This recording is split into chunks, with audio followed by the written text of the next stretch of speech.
Stop right there. Now, Yahweh said, that's very important for us to know and understand, is that in order for you to have real faith, something has to be said to you. Are y'all hearing this? Yes. Something has to be said to you in order for you to have. If not, you would just be living your life, what I like to call on falsehoods. And living on falsehoods means your assumptions. You're assuming that this is right. You're assuming that that is right. So therefore, you just live your life under assumptions because nobody has told you what it is that you need to know. That's the truth. We've lived our life on assumptions all of our life, and we're living our life in a very false way. We're living by what is right in our own eyes, but not right to the Most High Yah. But what has to happen is there has to be some instructions that have to come forth so that we can begin to hear what it is that we need to do. Read that again, son. Now Yahweh said. There was a word before Abraham could go to the next step. Something had to be said. Are y'all hearing this? When Yahweh said real faith will always, if you're taking notes, faith will always start with an instruction that you hear and recognize. Hear, O Israel, our Yah is one. They call that the Shema, the hearing. And I tell people all the time that I'm preaching, when I'm talking to you or teaching you something, a lot of times it's all about the way you hear. Because you would hear me say something, and if you have a different perspective, you would take it and you'll filter it through the knowledge you already have. And you end up interpreting what I'm saying as something wrong. But it's not what I'm saying is wrong. It's how you're hearing is wrong. Are y'all hearing that? Hallelujah. So it's all about the hearing. Real faith requires instructions that you must hear correctly. So the Father spoke to Abraham. Abraham had the ability to hear Yah. It's something else when you're able to actually hear Yah. Hear the words being spoken and then recognize them as of Yah. This is the Most High talking to me. My sheep know my voice.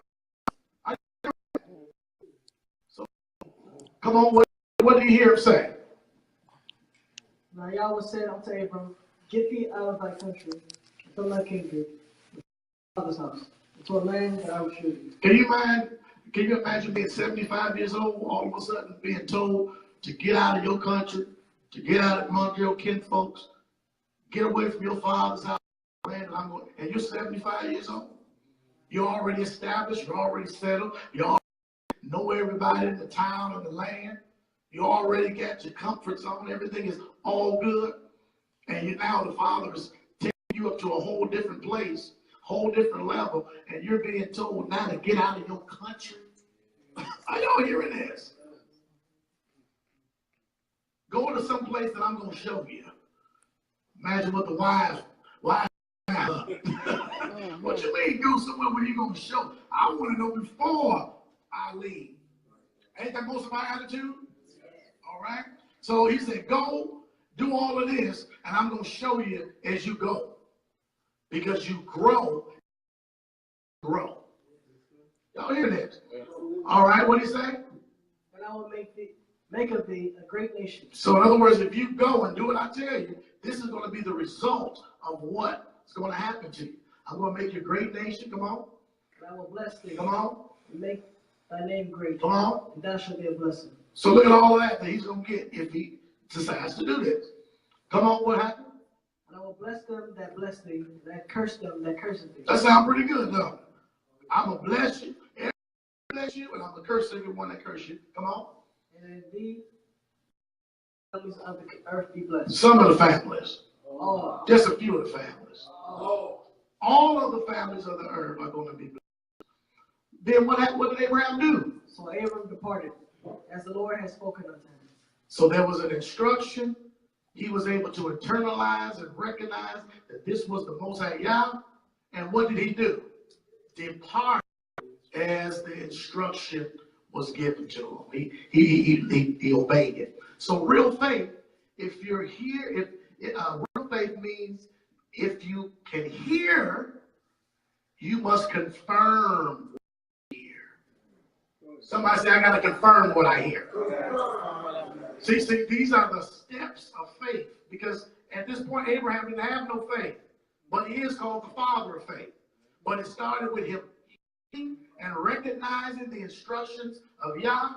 Now, after he and recognizes it, now he departs and starts going. But what he's really doing is confirming what he heard.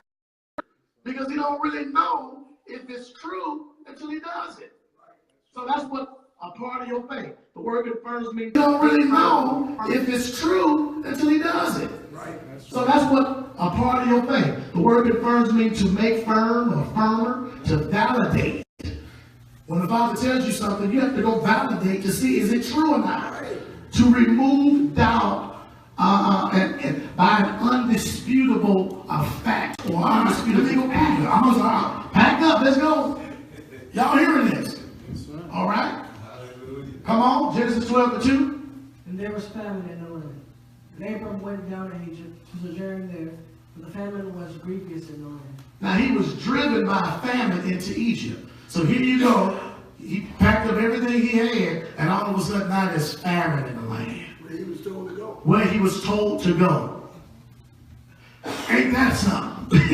Yeah, the Father is telling you something. Because most people, when you hear a word from the Father, you automatically think that it's going to be a gravy train with biscuit wheels. That sounds good, though. A gravy train with biscuit wheels. Because you think it's going to be all good, right? The Father is supposed to be giving you a word, so that means, hey, it's going to be all good. Ain't nothing bad. Can't nothing bad happen. But all of a sudden, here he's out on the limb. He left his father's house, the comfort zone, and now famine has happened. Nothing to eat. Nothing to eat. Can you imagine that? Just look at your sons and daughters and, man, Dad, we sure is hungry. Man, you brought us all the way out here.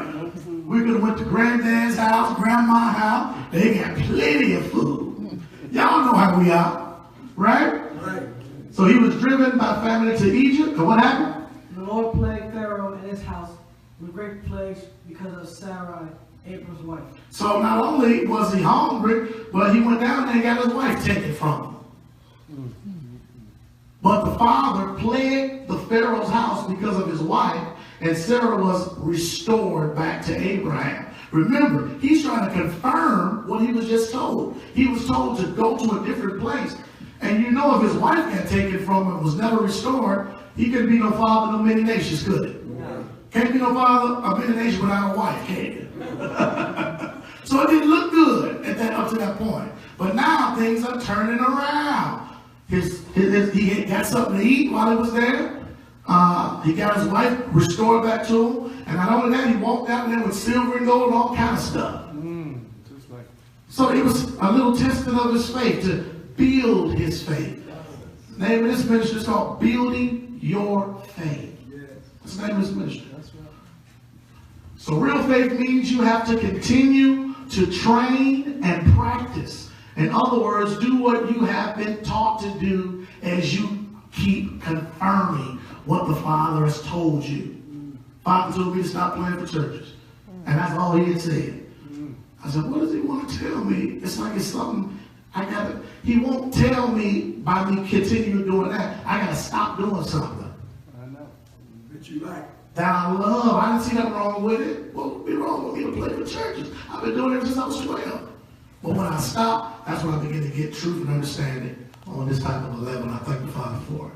Hallelujah. So real faith means you continue to train. Think about that family though. That's right. You stopped, you had a family. I had a great big family because now that was my livelihood was being taken just like that. That's why I supported my family. There was a famine. So my life is paralleling with Abraham. Y'all hearing this? Very important. Thank you for bringing that up. Now he gets to the point where there's 5 kings and there's 318 armed, trained servants of Abraham. Abraham ended up, his nephew Lot got taken, and these 5 kings was coming up against Abraham and his family. And they took his nephew Lot. And Abraham said, you know what, let's go and get Lot back and recover the things that these 5 kings had taken. So Abraham had to whoop on somebody. How people Hebrews know we like to whoop on people, don't we? Especially if they do harm to us. We're not violent in the sense of just starting violence, but when violence is brought to us, then we're going to answer. Ain't no reed shaking in the wind. No reed shaking in the wind. Come on, what happened, John? And the king of Sodom said unto Abram, give me the persons and take the goods to thyself. Now remember, he had just come out of Egypt. He had got all this cattle and all this stuff, right? So now he just whooped on these 5 kings. And one of the kings is telling Abraham, go on and take some of the goods of the stuff that we took back. Now watch what Abraham says, because he already had a place with the father prior to this. He got his wife back, remember? And he got some gold and silver and some cattle. Watch what Abraham says. Come on. And Abram said to the king of Sodom, I have left of mine hand unto the Lord, the Most High God, the possessor of heaven and earth. Come on. That I would not take from my thread even to the shoe latchet, and that I will not take anything that is thine, lest thou shouldest say, I have made Abram rich. He didn't want to take anything from the kings that he just whooped on and have them at the end of the day say, oh, it's because you took from us, we made you rich. So he said, I ain't taking nothing from y'all, because I've already lifted my hands to the Most High, and he already told me what he's going to do to me. He was going to bless them that bless me and curse them that curse me. Are y'all hearing this? Yes, sir. Real faith means, as you keep practicing what you have heard, you teach others to believe while you confirm your belief through your own action. Hallelujah. Woo-wee. Y'all get this? Yes, sir. See, not only do you have to have some faith and some believing, but you got to get other people to believe and get other people to understand where you're going. Give them the blessing. Let them get a little bit of what's happening in your life. Y'all hear this? Hallelujah. Genesis 15:1. Come on. After these things, the word of the Lord came unto Abram in a vision, saying, fear not, Abram, I am thy shield and thy exceeding great reward. That's the word he got as he was teaching others how to believe just like he was. And how he was practicing. Now this word could come to the Father. Come to Abraham. Fear not, Abraham, I'm your shield, and I am your exceeding great reward. Watch this. Real faith means as you become faithful, as you become trustworthy and reliable.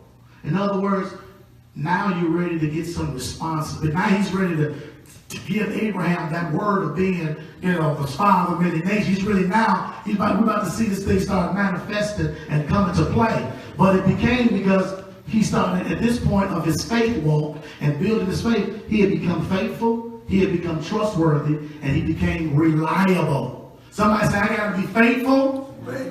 Come on, everybody say, I got to be faithful. I have to be trustworthy. And I have to become reliable. That means your word is everything. If you say something, you have to make sure that comes to pass. Do it. Whatever you say, that's why I told people, don't say it. Wait, don't say it. Because if you ain't going to make it come to pass, if you're not going to, don't tell me you're going to help me, and then you don't show up. Yeah. Don't tell me that you're going to come and give me a jump, and then don't be here. Don't tell me you're going to be past, I'm going to be here at 6 in the morning to pray.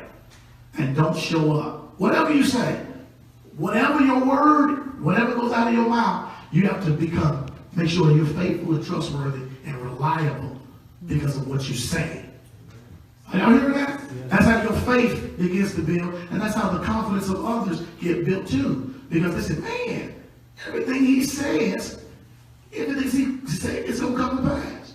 I talked to the Prime Minister. We were going to Israel. We didn't know where we were going to stay. We didn't know what all of the details were involved. He asked me a question, and I reminded him of what he said. And he said, that's enough. I'll call you back. And before I know it, we had a place to stay. Everything got into motion just like that. I mean, just like that. I said, man, this is all right. He means what he says and says what he means. Everything he said he was going to do, he did. Everything he said he was going to do, he did. I don't hear that. All right. Hallelujah. Genesis 17, 1 through 6, what it say? When Abram was 90 years old and 9, the Lord appeared to Abram and said unto him, I am the Almighty God, walk before me and be thou perfect. Y'all hearing this now? This is he's at a point where he's trustworthy.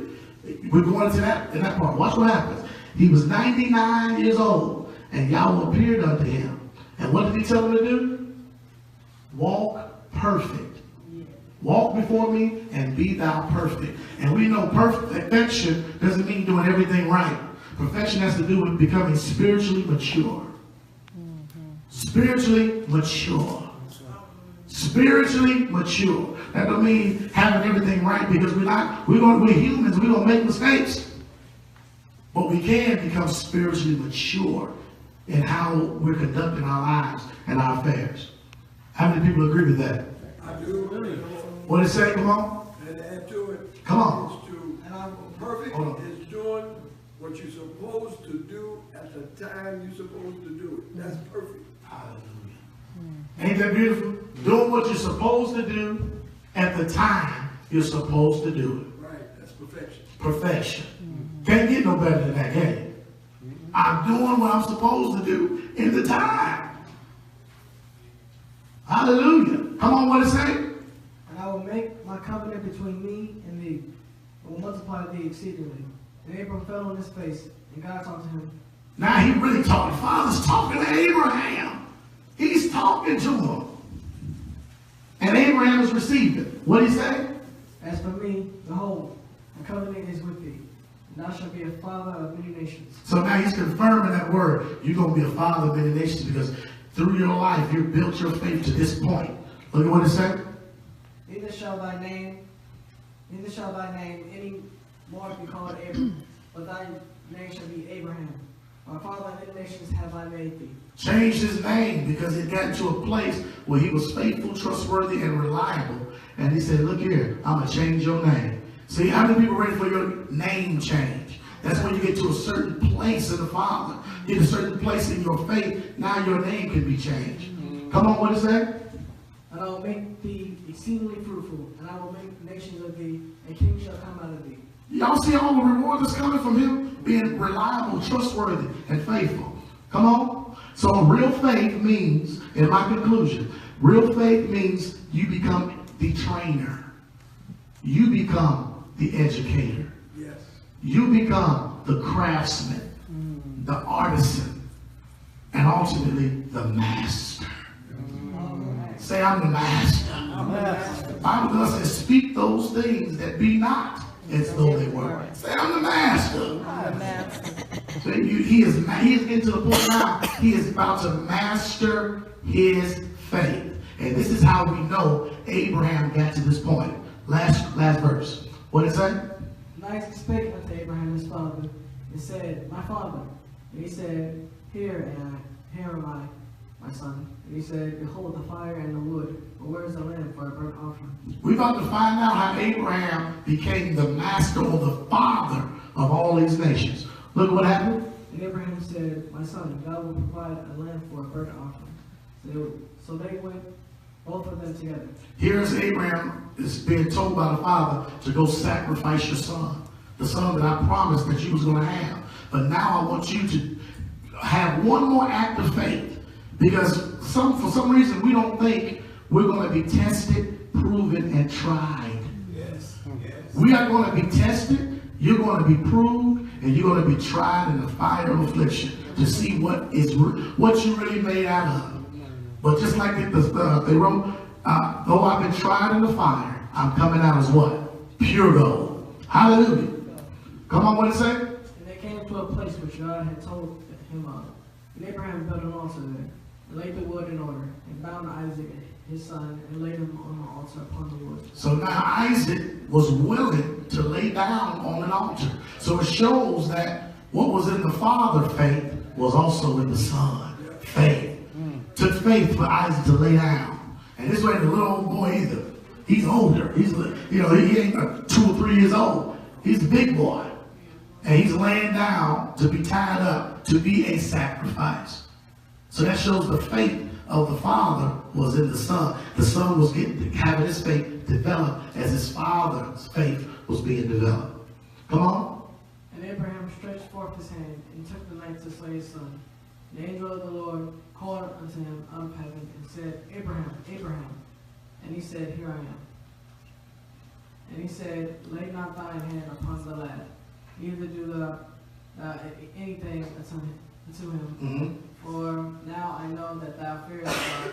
Now I know, without a shadow of a doubt, Abraham, you've been tested, you've been proven, and you've been tried. Now I know that thou fearest Elohim, seeing thou hast not withheld a son, thine only son, from me. Ain't that beautiful? So he had got to the place where his faith was being built, was being built, was being built, was being built, to now the Father. Can you imagine the Most High saying that about you? I'll get to the place and the point where the Father is saying that to Abraham, now I can trust you. Now I know without a shadow of a doubt that you truly fear me. I can see without a shadow of a doubt that you're trustworthy. Come on. And Abraham lifted up his eyes and looked. Behold, behind him a ram caught in the thicket by his horns. And Abraham went and took the ram and offered him up for a burnt offering instead of his son. See that? Come on. Shabbat shalom. How many people got that? Hallelujah. Did y'all get a good word? Everybody say real faith. Real faith. We got to have real faith. And real faith is not mental assent. Real faith is not in your mind and just in your mouth. But real faith is action. And as you continually act it out, you're confirming it, you're validating it, you're getting other people to buy into what's happening and what's going on, and their faith is being built as they see your faith being built. Hallelujah. Hallelujah. Come on, let's give the Father praise for that. Hallelujah. Hallelujah.